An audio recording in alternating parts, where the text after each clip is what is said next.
I'm Professor Evelyn Welsh, the Vice Principal for Arts and Sciences here at King's College London, and it's my enormous pleasure to welcome you to the Faculty of Social Science and Public Policy Inaugural Lecture Series, where we'll hear from Professor Bronwyn Perry there.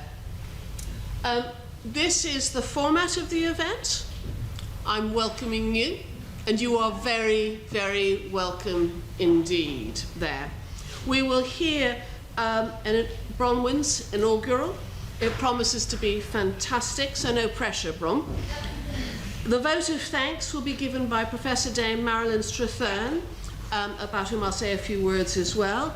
And this will be followed by a wine reception in chapters, which is just above us. But there is an event taking place in our chapel this evening, so could we ask that you use the stairs to the left of the auditorium and go up quietly, and we'll try not to have too much of a raucous evening, or at least we'll shut the doors when we start to laugh too loudly there.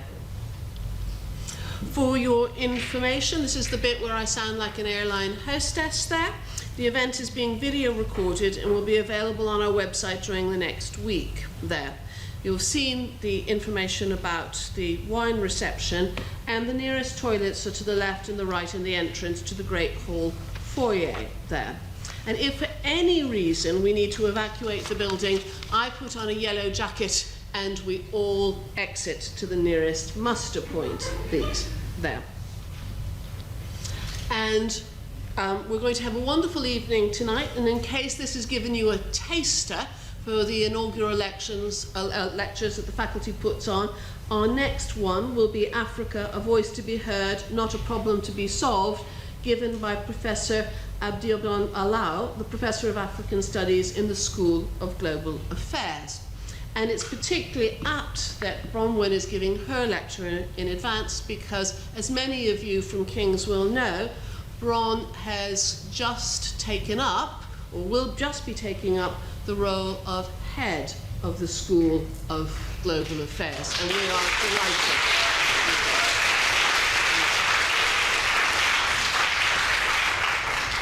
So as that round of applause demonstrates, I'm now going to invite Bron and Marilyn to come up and sit at the table while I tell you some things that I have been told about her. And can we give her a warm round of applause?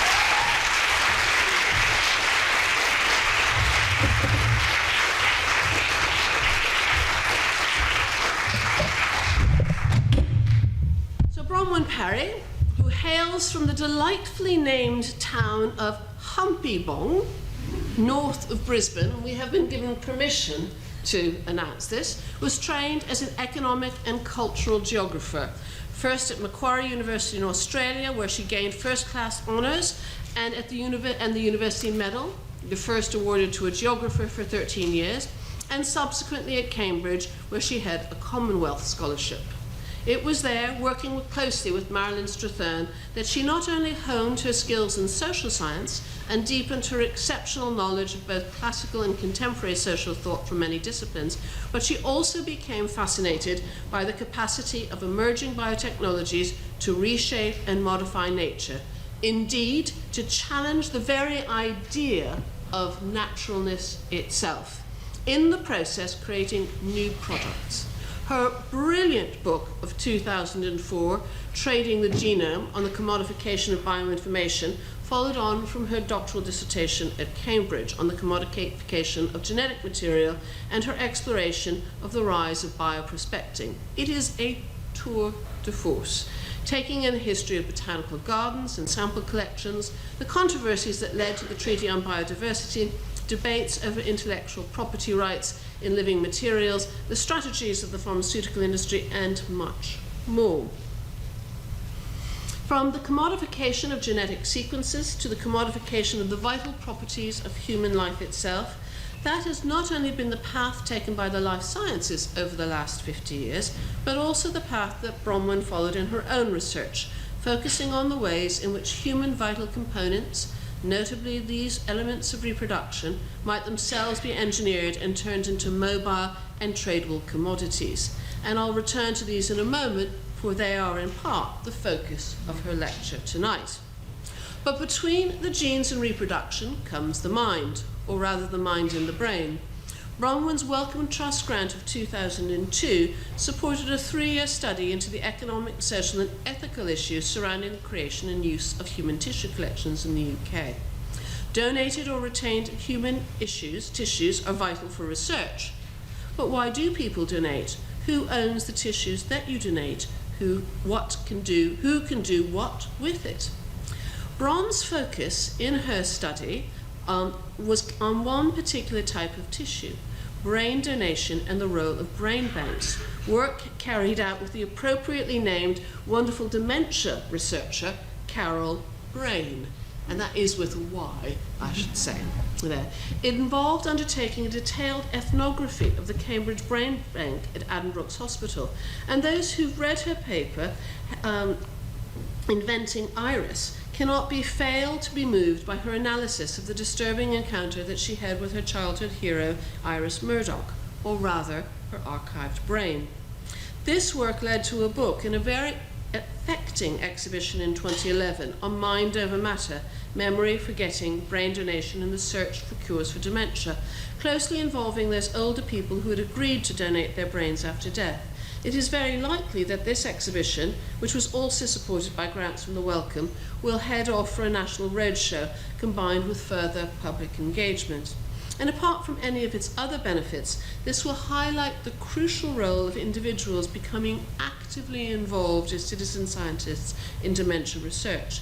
Enabling such engagement is one of Bronwyn's passion. So these issues of donation, retention, curation and use of human body parts and tissues are serious, indeed life-changing and species-transforming, and have led to Bronwyn being awarded numerous prestigious visiting fellowships. But Bron's work on these issues has not been merely academic. She has consistently sought to take this work into the policy domain, and her work on brain banking led to a series of top-level stakeholder meetings with senior scientists, clinicians, academics and policymakers from the Home Office and Department of Health that directly informed the revision of the Human Tissue Act in 2004 there. She's also contributed greatly to important reports on the social and ethical issues surrounding biofuels and a compelling report on the ethical issues in dementia. But, and this is a comment from her boss, Nick Rose, we should not make Bron out to be too serious and sober as an individual. Quite the reverse, then. You get a right of reply, then. Since she came to King's in 2012, and I should make a declaration of interest here, when Bron left Queen Mary in 2011, I thought, I can't stay at this place. She's gone to King's. I must go there too, and followed her swiftly afterwards there. So since she came to King's in 2012, and indeed returned to King's because she was here before as a researcher, she stamped her intellect, her character, her charm and her sense of humour on her department, on the faculty, and increasingly, I can absolutely testify this, onto the college itself. Her combination of commitment to teaching, and it's a testimony that at Queen Mary she won a teaching award, and here too she's been nominated for numerous teaching awards there.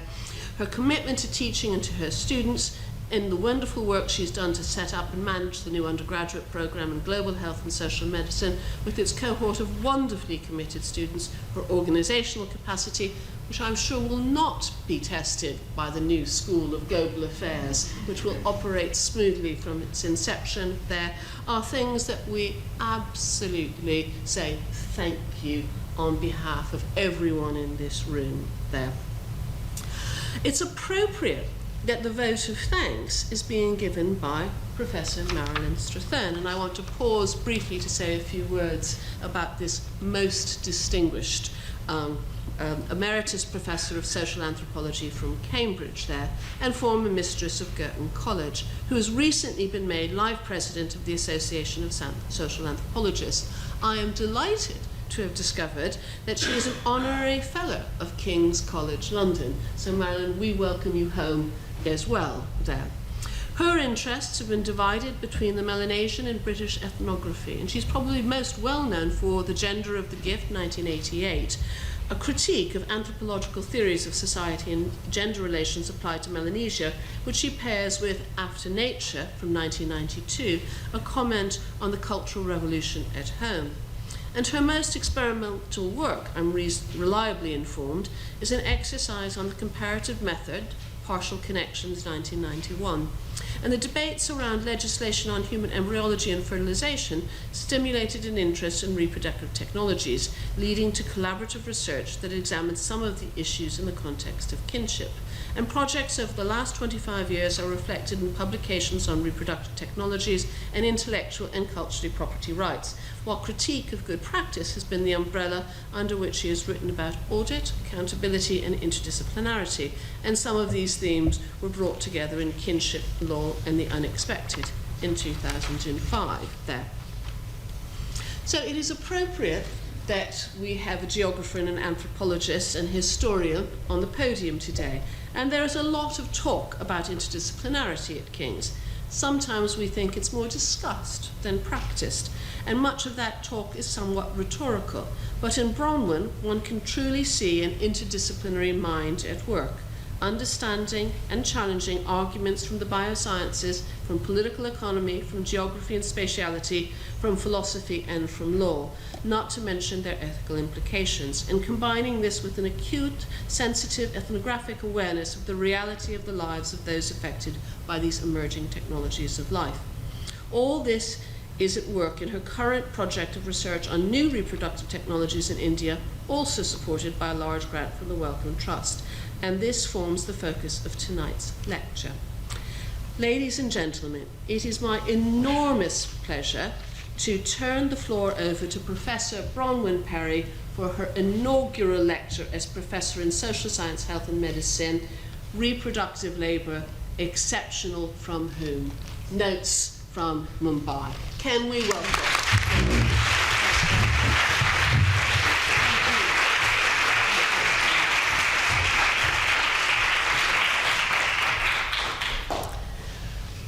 Thank you all very, very much for being here this evening. That's the first thing I want to say. I'm so grateful to you all for attending.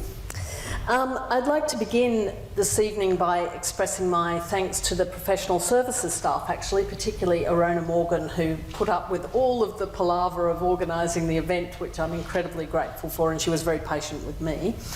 And I'd also like to thank my previous colleagues at Queen Mary, Cambridge and Oxford, and to my colleagues especially in the Department of Social Science, Health and Medicine, who have given me so much, and particularly I'd like to thank Nick Rose for his extraordinarily generous friendship and mentorship.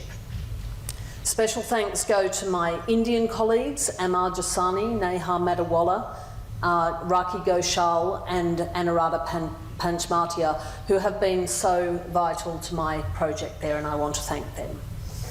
I'd also like to thank my wonderful family in Australia, my sisters, my dad, and especially my mum, who is watching this on podcast. So lots of love to you, Mum. But most importantly, I think of all, I'd like to thank my genuinely exceptional partner, Sally, who so generously gifted me my own entirely unexpected family, my wonderful sons, Alex and Jacob. I think the connection and the closeness between us stands as a continuing testament, in my view, to the power and worth of non-biological forms of family building. Okay, so it's traditional when constructing an inaugural lecture to provide, as the guidance goes, quote, an overview of the individual's contribution to their field, to academic peers, students, research collaborators and the wider community. So I am of course delighted to have the honour of speaking to members of all those constituencies here tonight, but I would say that is perhaps where an easy adherence to the protocol ends. But perhaps that's no bad thing, because I've always liked working beyond the protocol. So for a start, what I might ask would we say was my field so described? Well, I was first trained as an economic and cultural geographer at Macquarie and Cambridge universities, and that was a trajectory that I think gave me an outstanding education in social scientific research, for which I thank my esteemed supervisor, Professor Linda McDowell, but which also sparked my interest in new technologies for modifying nature and later in the commodification of these things that we call products, such as stem cell lines that were generated out of that process. So following a PhD that examined the emergence of global markets in plant and animal genetic material and bioinformation, I decided to turn the investigative gaze inwards to explore how we ourselves are being remade by new technologies, in part through the re-engineering and commodification of human tissues, organs, and more recently, reproductive materials. So doing that required me to draw together insights from a variety of fields of research, such that I became myself transmogrified into one of the strangest engineered beasts in all captivity, the genuinely interdisciplinary researcher. So my intention here tonight is to illustrate something of my contribution to our field, which I would describe as the social implications of the new life sciences, but to do so by paying homage to what the field, in my case that would be the disciplines of sociology, anthropology, law, bioethics and geography, have given to me and to that research. So in so doing, I hope to be able to chart for you something of the genealogies of my own intellectual conceptions, which, fittingly enough for this lecture, are clearly multiple. So, for example, one of the first pieces of advice I was given by my colleagues in the Department of History and Philosophy of Science at Cambridge, some of whom are here tonight, was to knock off using the word new at every turning. Surprisingly little in the history of human development is wholly new, as change is typically incremental. The trick, as they reminded me, is to discern what is genuinely novel, when it becomes so, and why that matters, advice for which I'm unendingly indebted to them. And there are certainly great benefits of coming to research on the impact of new human reproductive technologies via studies of the history of animal and plant modification. And one of them is recognising that for every apparently unprecedented development in the engineering of biological life, there is in fact, if not a precedent, then at least a significant precursor. So for example, artificial insemination is popularly imagined to have begun with the birth of Louise Brown, the world's first test tube baby in 1978. However, there's another one. See, the Sun even says new IVF treatment. They need to knock that off as well. However, the technique was in fact first perfected by the Italian natural philosopher Lazzaro Spallanzani 200 years earlier in 1779. Spallanzani was unconvinced by theories that life was generated through preformation or the action of what was then thought of as, quote, a vegetative force, something sort of akin to the Aristotelian notion of an aura seminalis. And so he set about tracing the role of these spermatic worms, as he called them, this race of little animals, to the end. He designed ingenious methods to collect the seminal fluid of excited frogs, including famously clothing many dozens of them in waxed taffeta breeches. This is true. And as such, he determined that not only that the liquor, as he put it, was essential to conception, but that he himself could intervene in this process, serving as the very instrument through which the intermingling could be effected. What he was later to describe as the practice of artificial fecundation succeeded, as he noted, and I quote, as well as if the male had performed his proper function. Allied techniques, such as the freezing of tissues to prevent degeneration, had emerged even earlier in 1626, with Francis Bacon's first attempts to preserve a chicken by stuffing it with snow, which unfortunately was to culminate in his untimely death from pneumonia. However, these techniques improved exponentially over the following centuries, culminating in the 1950s in the successful freezing and thawing of vitrified human eggs and sperm. So, situating contemporary research within this longue durée is, I think, absolutely critical because it allows us to establish when the really significant ontological or epistemological ruptures occur between past and present practices. So, in other words, of when and in what ways things can be said to have irrevocably changed, to have become genuinely exceptional. Now, in my view, this was a genuinely unprecedented moment in the history of science. Until then, the longest time that any gametes had retained their generative capacity outside of the body was 12 hours, and that was some rabbit semen that had, in 1926, survived the overnight train from Cambridge to Edinburgh. As we know, no mean feat.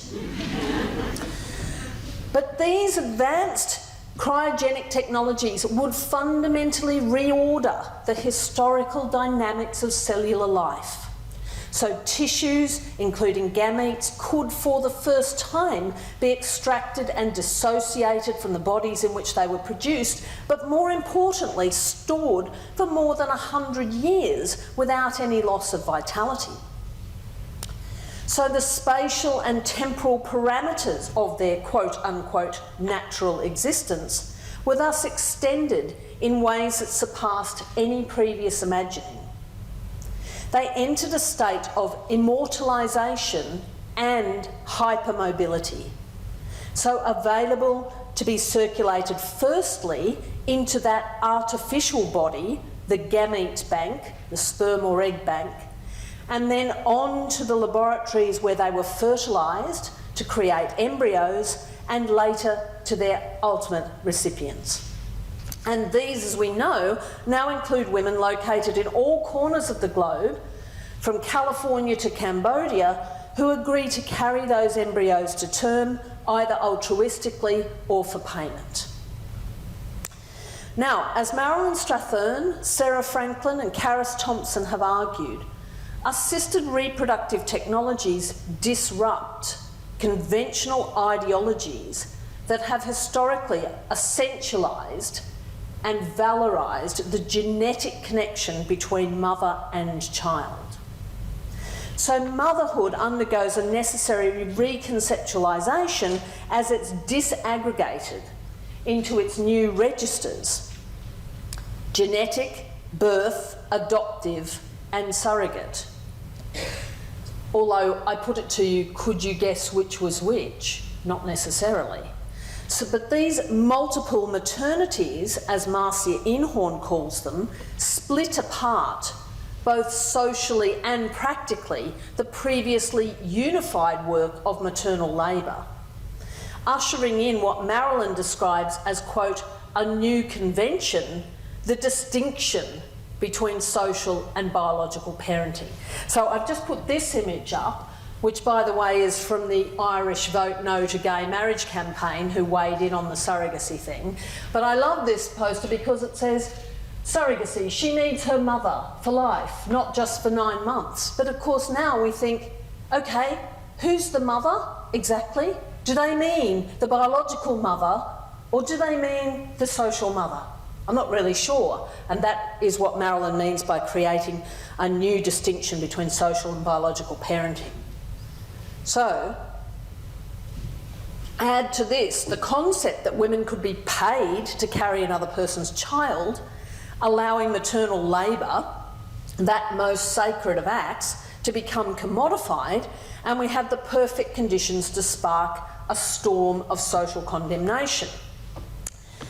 So we know the backlash against commercial surrogacy, particularly that provided by women in developing countries, has been both intense and sustained, and amplified considerably in recent years by a deluge of press that characterises the provision of such services as highly exploitative. The headlines, and we know what they are, we can see here, suggests that women are renting their wombs. They are pimping their bodies, we are told. And the overarching narrative will be familiar, I'm sure, that these women are being coerced or deceived into a trade in which they're reduced to mere wombs, vessels for carrying the offspring of wealthy foreigners. Now, very interestingly, the kind of alarmist tenor of these accounts has also travelled, it's circulated beyond the blogosphere to inflect the discourse of those operating at even the highest levels of government and the judiciary in India today. So late last year, for example, this is just a couple of months ago, 2 justices of the Supreme Court there called for a total ban on the provision of commercial surrogacy to all foreign nationals, thundering that, quote, renting a womb amounts to the economic and psychological exploitation of the surrogate mother and is inconsistent with the dignity of womanhood, close quote. To universal astonishment, and despite the fact that a revised bill, regulatory bill, regulating assisted reproduction was then actually in its final stages of negotiation, the Modi government agreed to introduce such a ban. So the assertion that commercial surrogacy constitutes a uniquely exploitative form of labour has thus become well entrenched in social and political life, fuelled by a healthy dose of moral outrage. Outrage, though, is, I find, a dish best served cold because it aids dissection. So my intention tonight then is to take this powerful assertion and to scrutinise it forensically. And I do so not because I think that commercial surrogacy cannot be exploitative, but rather because I'm unconvinced by arguments that it is inherently or necessarily so. So appeals to exceptionality must, if they're to survive, I think, must, if they're to be sustained, survive crisp theoretical and empirical analysis. So, 2 sets of arguments, I think, require some interrogation. The first is that there is something distinct about reproductive labour itself that makes it exceptional and which would therefore justify its exclusion from the realm of commodification.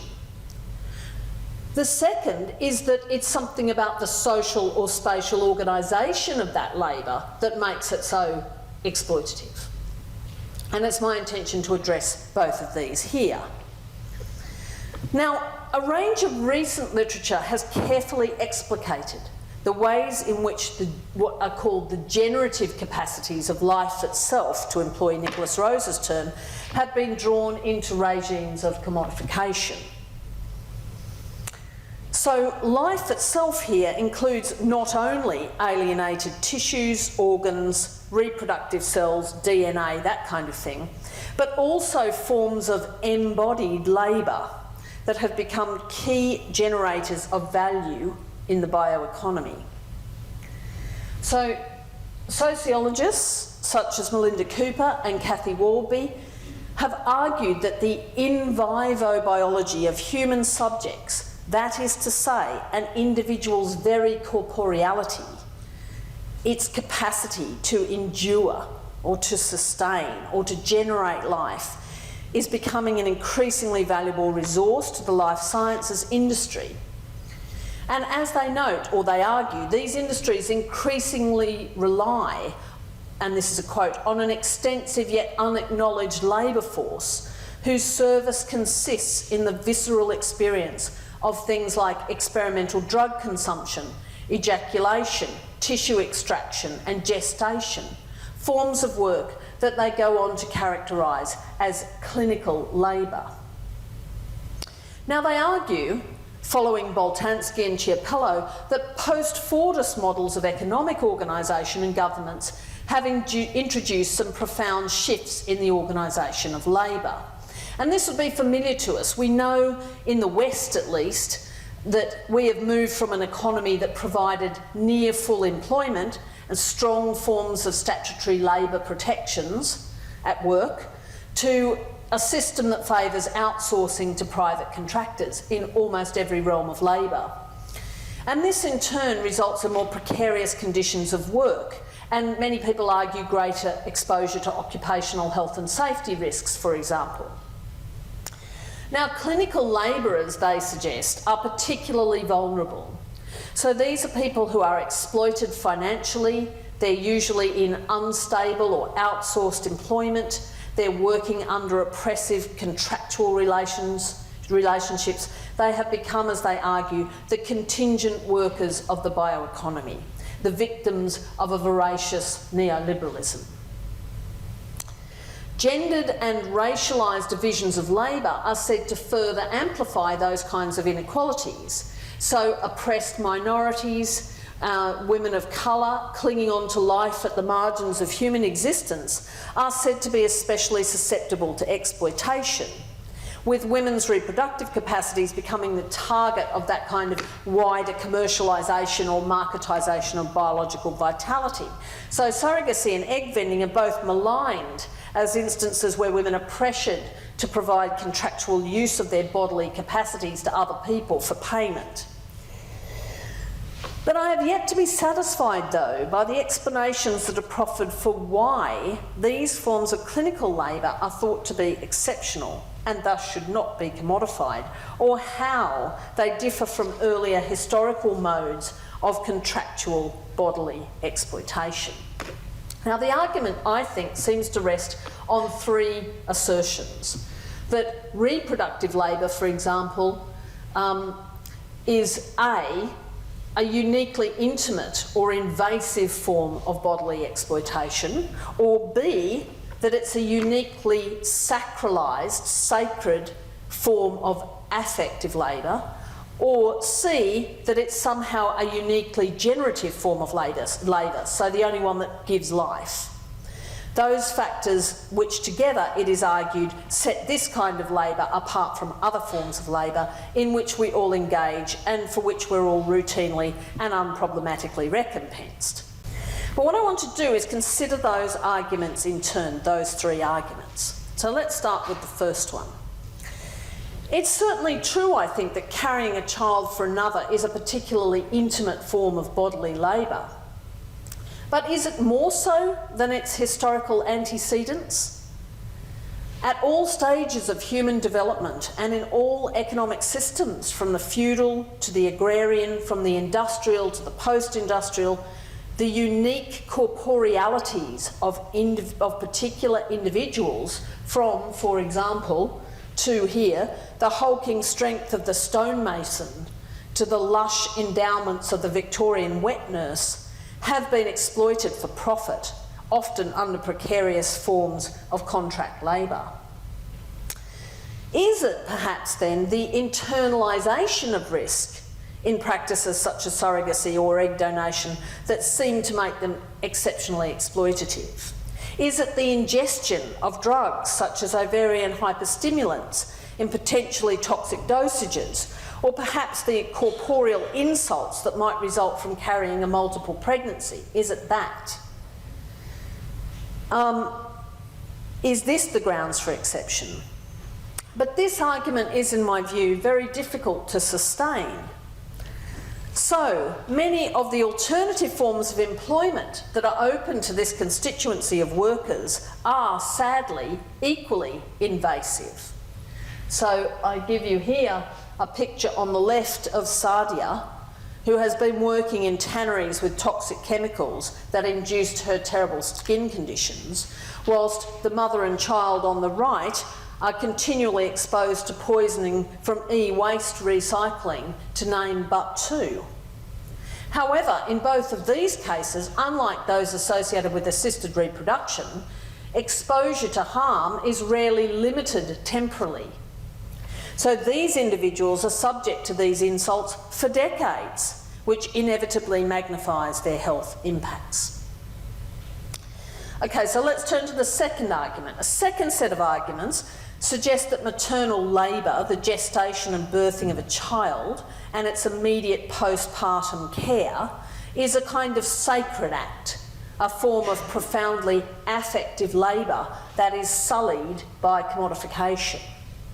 Now, affective labour, the largely invisible yet intense work of producing and managing emotions in and between others, so things like nurturing, comforting, listening, caring, protecting, has historically been understood as a highly feminised and thus usually unrecompensed labour.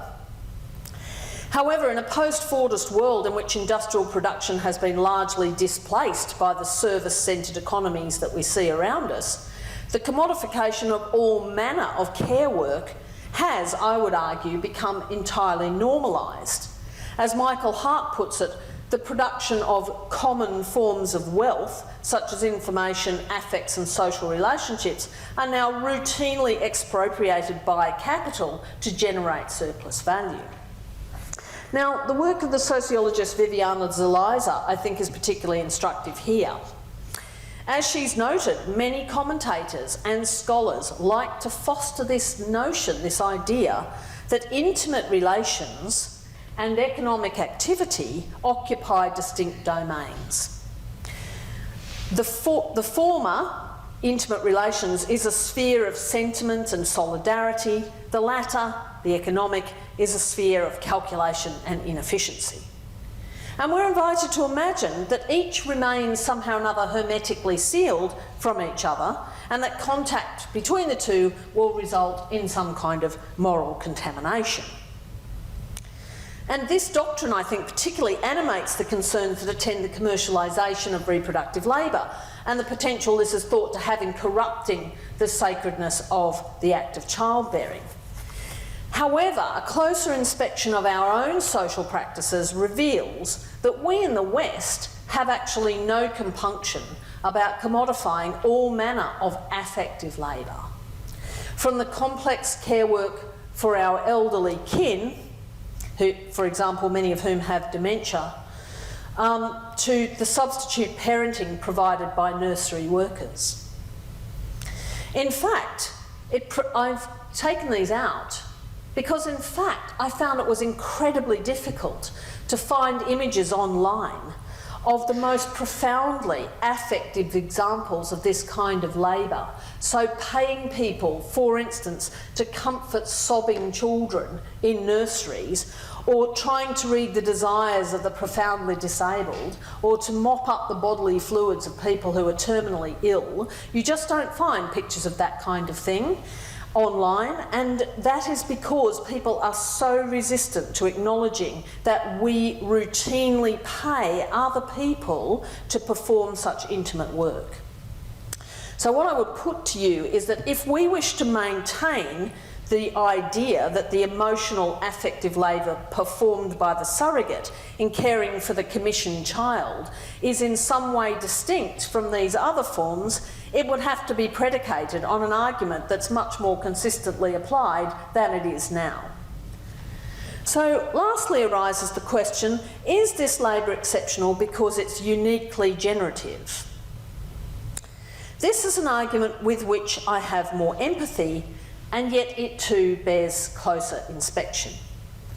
So reproductive labour is said to be exceptional because it involves generation, giving life to something unique that the worker is then asked to relinquish. But perhaps, without being trite, we can also see that each of us at work here every day in the creative economy that is the modern university or lab face similar issues.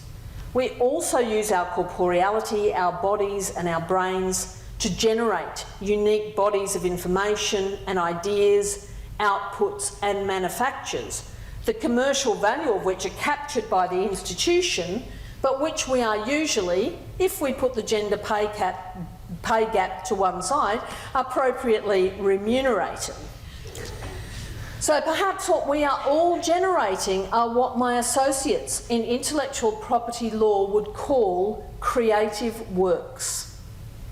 Ours, such as books, lectures, software, etc., appear inanimate, but which, as they are released into the world, also take on their own life, as Arjuna Padurai would say, their own career, one that we, as their authors, have equally limited powers to shape.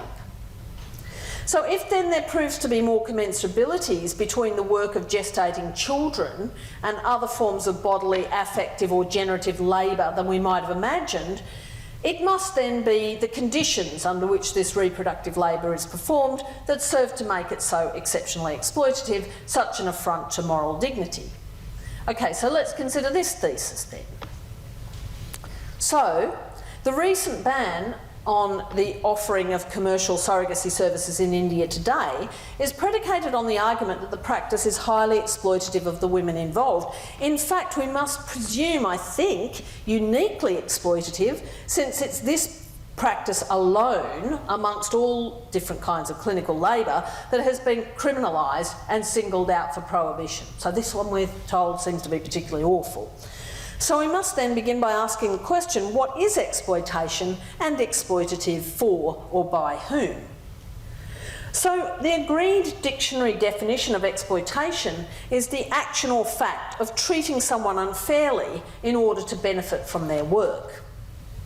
Now, almost all of the most vocal interlocutors in the reproductive labour in emerging economies is inherently exploitative debate would fashion themselves as concerned liberals who take the view that the imbalances that exist in the purchasing and earning power of surrogates or egg donors and the commissioning parents, on the other hand, who are always assumed to be wealthy foreigners, invokes a classic dynamic of exploitation, in which the economic desperation of the surrogate leads them to downplay or discount risks to their health or their psychological well-being that would otherwise deter them from engaging in the practice of surrogacy.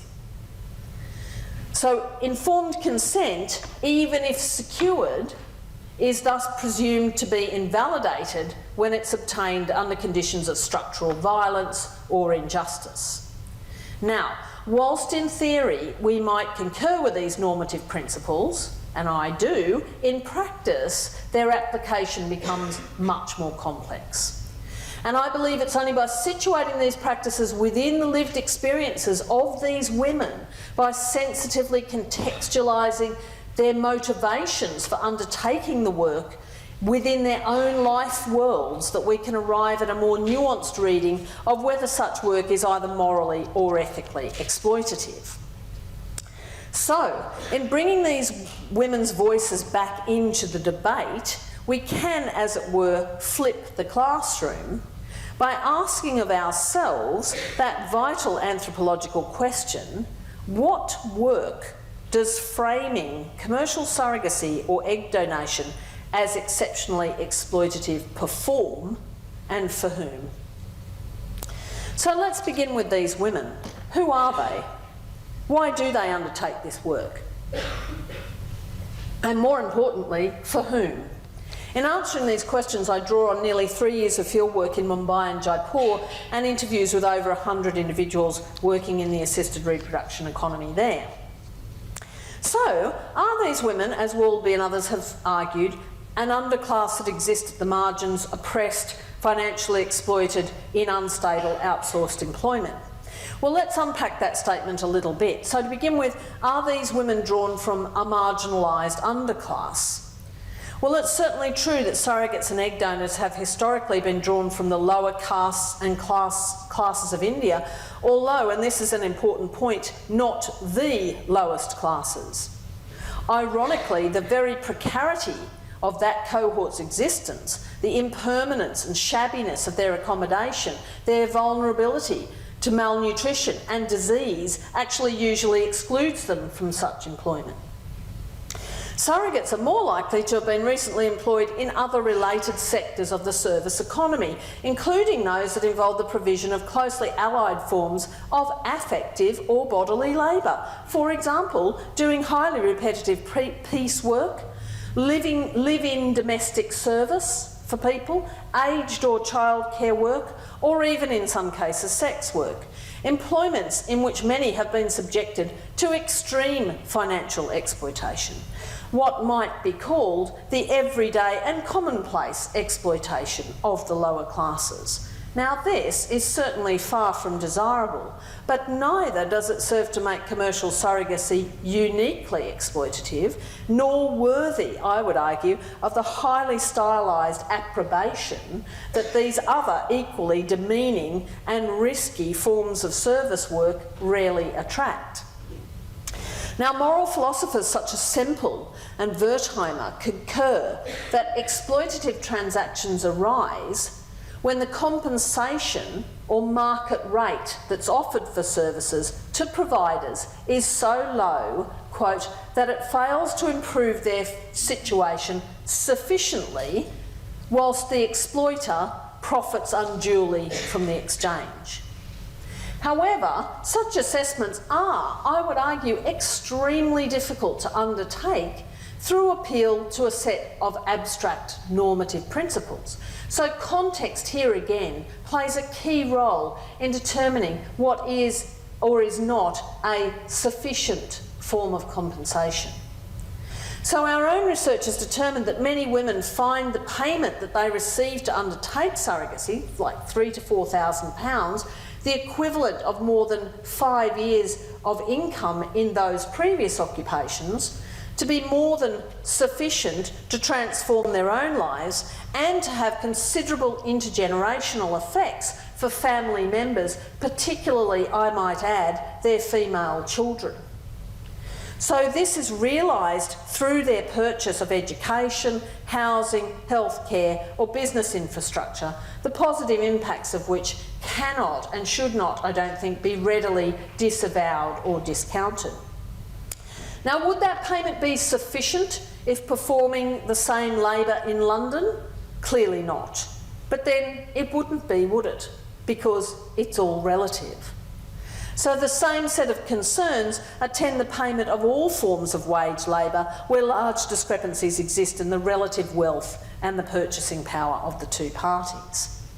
We have, however, found that the demographics of this clinical labour is also undergoing considerable change, with many surrogates now reporting to us the fact that many more women of higher castes and classes are now seeking to participate in their trade, which they're not all that happy about. So what about the terms and conditions of employment, the contractualisation of their labour? Now, in relation to informed consent, we find another complex set of dynamics at play. So much has been made of the fact that the women are unaware of the terms and conditions of their employment. And that is true, in my opinion, in terms of their awareness of the medical risks and the potential complications, but less so apropos the agreed financial rewards. So payment for most of these women was a clear motivational factor amongst the surrogates we interviewed, and they and their immediate families and brokers were thus therefore very careful to ensure that they received, in the vast majority of cases, what they were contracted to receive. They do, though, in my view, lack authority in terms of determining what they will be subjected to corporeally. So many of them are poorly informed about the pharmaceutical regime they will undergo, so things like the ovarian hyperstimulation, the number and destination of their harvested eggs, the number of embryos that will be implanted back into them, the consequent risk that they will have to undergo something like a fetal reduction. So what becomes evident is that there exists here, but guess what, just as it exists everywhere else, an uneven landscape of care. So in the major clinics and metropolitan centres of Mumbai, Delhi and Jaipur, standards were equivalent, we found, to that in many UK hospitals. In other clinics, particularly lower order clinics that mostly offer IUI, intrauterine insemination, practices are inevitably poorer, such as in that clinic up there, which you can see is pretty shabby. But in terms of surrogacy, these were definitely in the minority in our experience. So, for example, dormitory housing of surrogates we found is actually pretty rare these days, though I have to say it makes for a good photo. So you see it every single time, but in reality we didn't see it very much. So that said, these are undoubtedly very serious matters and they could constitute exploitative practice. But are they necessarily or inherently exploitative? I would argue not. The work of framing these practices as such... I've turned myself off, I think. Oh, no, there we go. So, I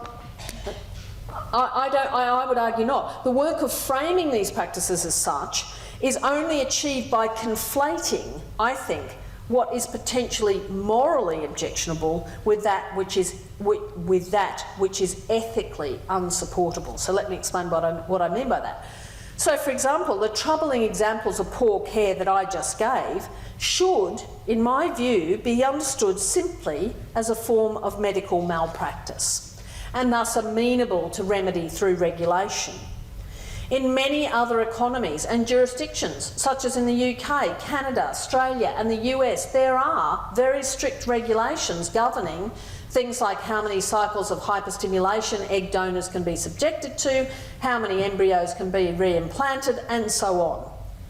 Why can these not be instituted as global norms of clinical best practice in the ART sector to level up standards of care and to address uneven geographies of regulation? So exploitation here, I would put it to you, arises as a consequence of failings in the regulatory environment rather than being an artefact of something that is inherently morally abject in the practice of surrogacy itself. In other words, it's in the mechanics of the practice, not the principle itself, that the trouble lies.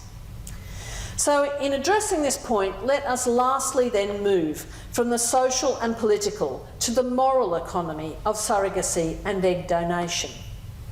Now, implicit in such arguments, that surrogacy is morally abject, are, I think, two presumptions. One, that it's simply wrong to bear a child for another for payment, or two, that commissioning is driven by economic privilege and expediency. Now, much has been written about the purported commodification of the child, with which I have to say I have little patience. Let us consider this bold assertion.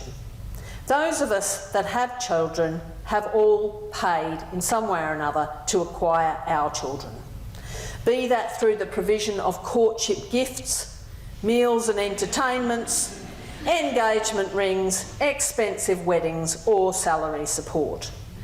The more direct disbursement of payment might jar, but is it really all that distinct from our own practice of commodifying intimate relations, the existence of which we elide every day? So, secondly, is commissioning driven by economic privilege and expediency? Well, the thesis here seems to be that reproductive labour is work, like other forms of corporeal or effective labour, such as, for example, childcare or having your house cleaned, that the commissioning parents could probably do for themselves, but which they simply don't have the time or the inclination to do, displacing that labour inappropriately to others by virtue only of their ability to pay to do so. Our research suggests that that is categorically not the case. So what is termed social surrogacy, and it's sorry to all my female lawyer friends, but it's stereotypically portrayed as women barristers who are paying others to bear them children, is a popular subject for the tabloid press, but remains in reality a rarity. In all of the cases we saw involving surrogacy in India, parents were seeking surrogates due to untreatable structural infertility. Now, very interestingly, many of the commissioning parents that we interviewed were in fact not foreigners, but rather India's rising middle classes, for whom surrogacy is becoming increasingly normalised. So how and in what ways does that complicate those well-worn accounts that position surrogates as a class of subaltern reproductive workers labouring to realise the desires of white privileged parents who commission their work from the metropolitan centres of the West? But regardless of where they're located, it's important to be clear that these individuals are commissioning surrogates to bear them children as they are biologically incapable of doing so. Now that exact dynamic is at work in every fertility clinic in the world at every moment of the day, as women and men pay others to provide the gametes that they need to produce a child to whom they are genetically or biologically related. So if the work of a ban on surrogacy is to end the purported indignity of selling access to one's reproductive capacities, then surely that principle and the associated ban should be applied both commensurately and universally. But I wonder how every parent of an IVF baby would respond to that prospect.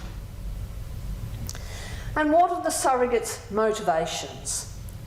To assert that such women are routinely exploited is also to presume that they exercise no agency in the decision making. To bear a child for another is surely no small undertaking, and while securing a substantial payment is a key inducement, it alone cannot be the only motivating factor. That's far too simplistic and unnuanced a reading, in my view. Rather, I want to suggest to you that some women are motivated to perform this work as they view it as a form of philanthropic labour. Commissioning parents may be well off financially, but when it comes to fecundity, they are most definitely resource poor. Surrogates are women who must already have borne at least one, if not two, children of their own, that's the law, and they are more than aware of the price of childlessness, the misery and profound social stigma that attaches to it in all societies, including our own, in which the biological child is relentlessly valorised. Something I don't hold with, but here we are. So surrogacy can, in this context, thus be viewed as an act of benefaction. Now, one of the powerful implications of perpetuating racialised and gendered accounts of surrogacy that characterise the practitioners, that is the surrogates, as an oppressed and exploited minority is that such accounts actively prohibit such women from occupying the role of benefactor of reproductive labour to the more privileged Indian or white Western women and men who find themselves in need of their services. Keeping them in that role while simultaneously denying the significance of their labour actually works to further strip them of both power and self-respect. So how then could we more productively reconceptualise the relations implicit in commercial surrogacy in India today? Ruth Semple argues that we exploit others when we make use of their genuine need for the sake of advantage in ways that fail to respect them. In my view, it is when individuals, be they clinicians, commissioning parents or family members, actively collude to deliberately obscure or efface the vital work that the surrogate performs in realising these important new postmodern forms of family building, that is when genuine exploitation occurs. All too frequently, the role of the surrogate, and certainly the egg donor, is completely black-boxed. Arguments that foregrounding their role will disrupt the dynamics of nuclear family formation are, I think, both misplaced and dangerous. Assisted reproduction must, by its very nature, usher in new kinds of families, the very existence of which both relies on and generates what I would call forms of distributed kinship. We can, I think, profitably invoke here the idioms of intellectual property rights law. The fiction that the children of such conceptions are the inventions of a single romantic partnership must be put to the sword. As Rosemary Coombs suggests, new authorial cartographies are called for. I would argue that these children enter the world as what we might think of as collaboratively authored works, to whom all contributors should be accorded some degree of open access. Seeking to deny or obscure the investments that surrogates and egg donors make to the creation of the child is a form of exceptionalism that I think cannot be justly sustained. Okay, so let me draw this to a conclusion. Much interest, I think, has been concentrated on surrogacy as a form of exceptionally exploitative reproductive labour that ought, according to some, be outrightly banned. However, as I hope I've shown here tonight, the realities of lived experience that exist beyond the hyperbole of tabloid representations and their anxious protestations complicate such assertions considerably.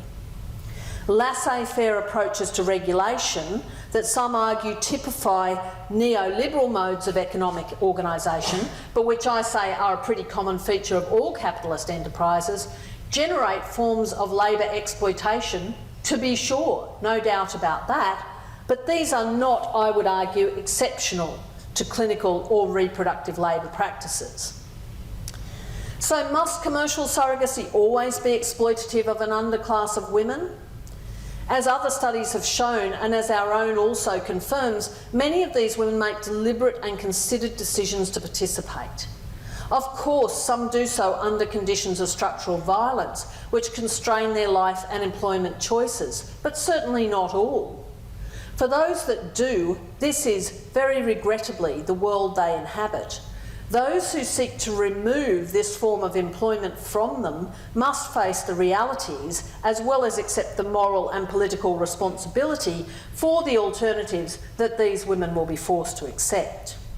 For many, this will involve labour in even more poorly regulated forms of work, all of which are less economically rewarding and potentially even more precarious and hazardous than surrogacy. In fact, we know that, interestingly, the surrogate workers themselves have been protesting actively against the ban in India since it was recently announced on the basis that they have been stripped of the most lucrative revenue stream they have or ever will encounter in their lives. For these women, bans just invoke another form of ethical paternalism.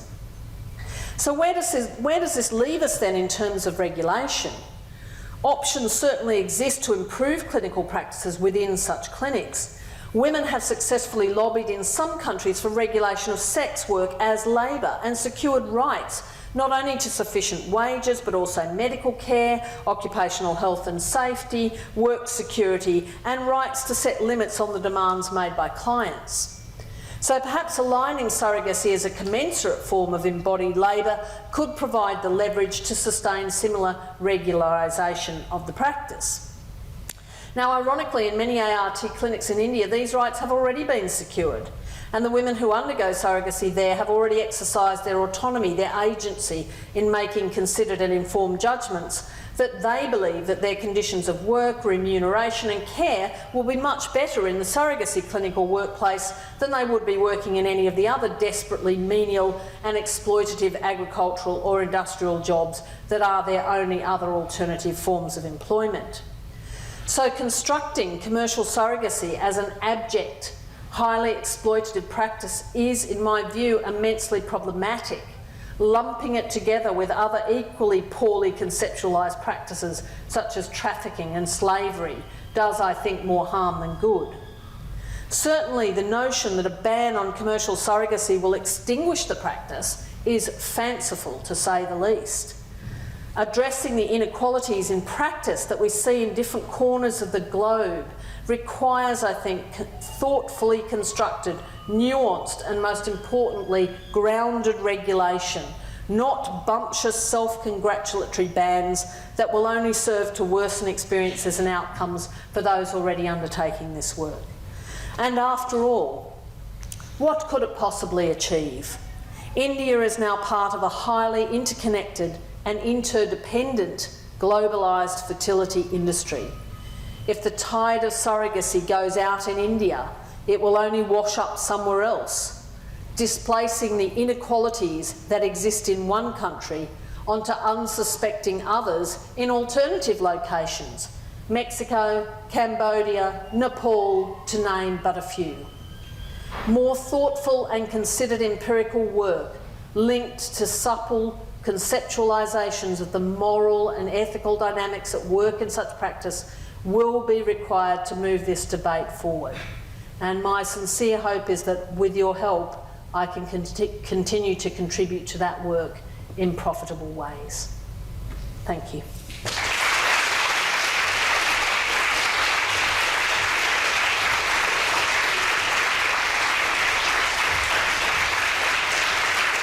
Thank you, Marilyn.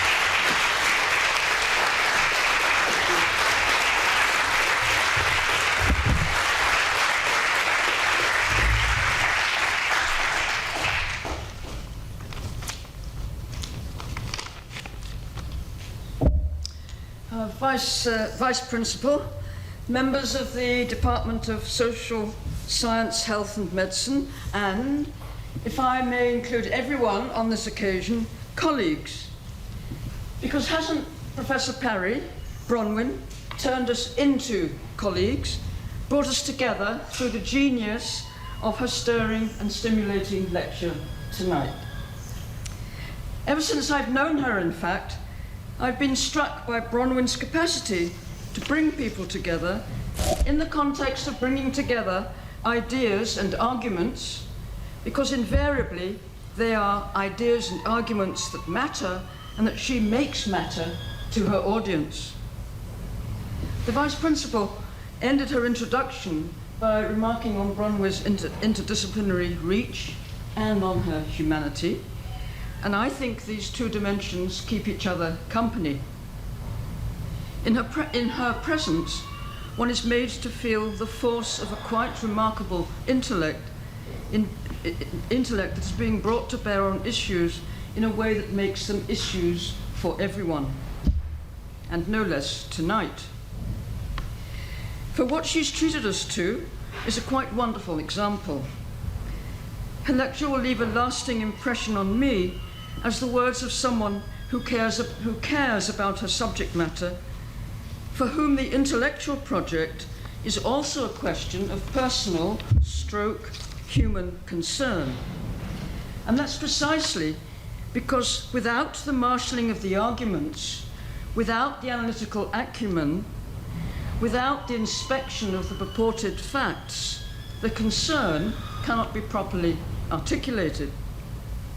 Needless to say, not very far into her lecture, Bronwyn presented us with the cut and thrust of an argument as to why we have to stand back and reflect on conventional approaches to surrogacy before she invited us to consider some of the effects on the lives of the women in Mumbai. And it would have been so easy to have started the other way round with an affecting vignette from India.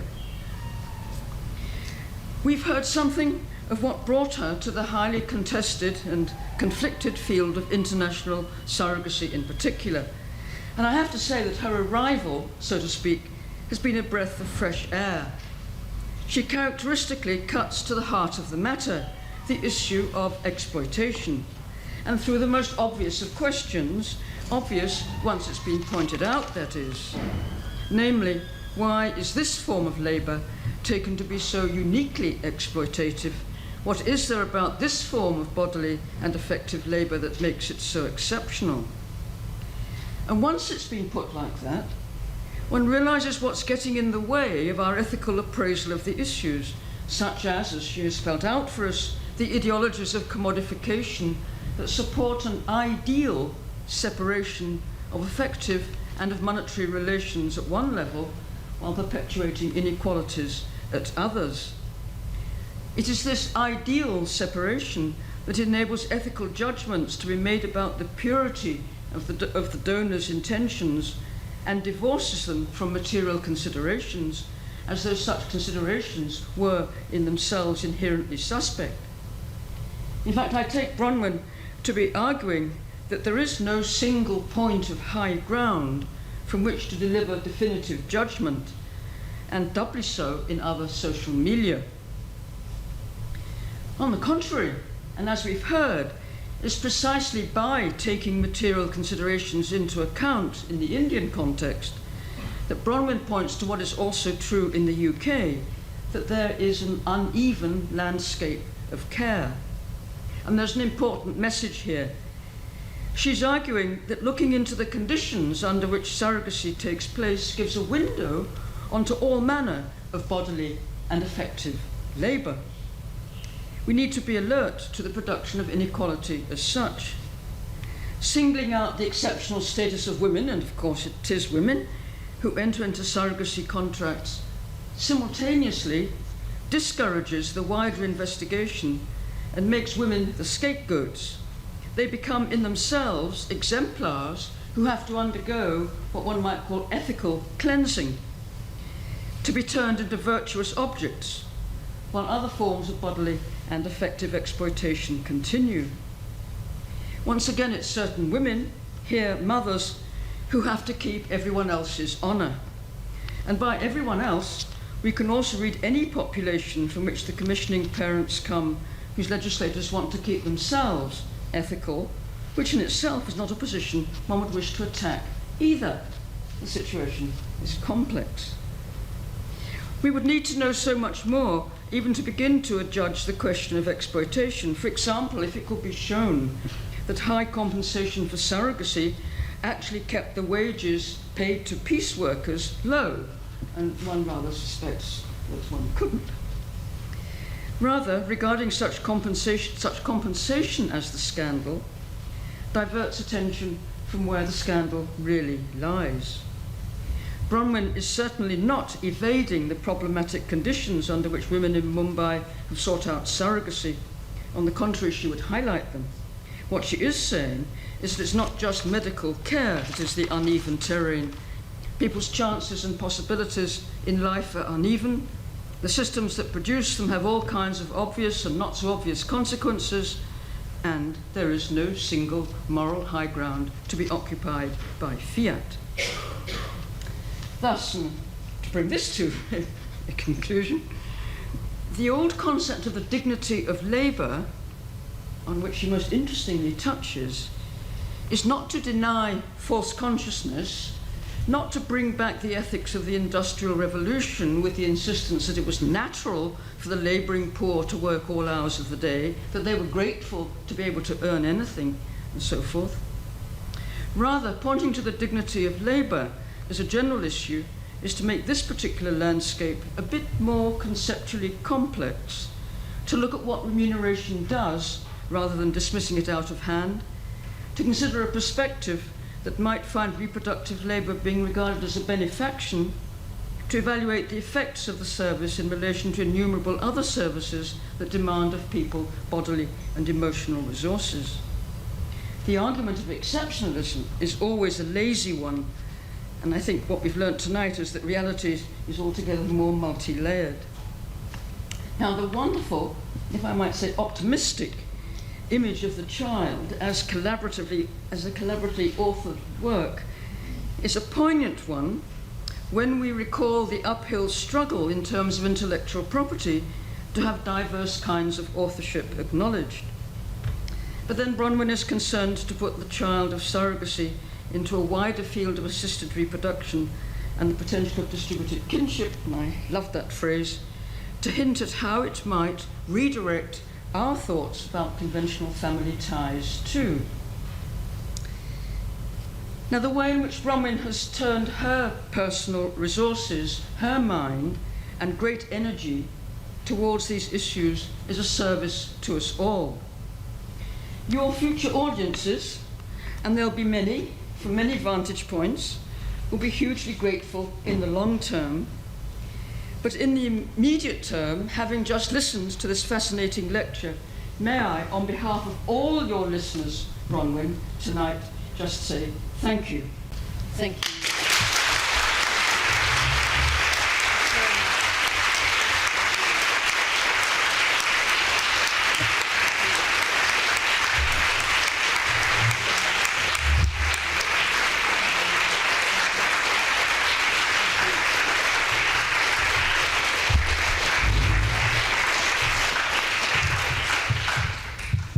Ladies and gentlemen, it simply falls to me at this point in the proceedings to invite you to quietly make your way upstairs, going out this door here, up the back stairs there. But before we do so, it's been a fantastic lecture, a wonderful vote of thanks. It's clear that we are part of a collaboratively authored conversation, which I invite you to treat in an open access fashion by joining us for a drink upstairs. Meanwhile, once again, can we thank Professor Parry?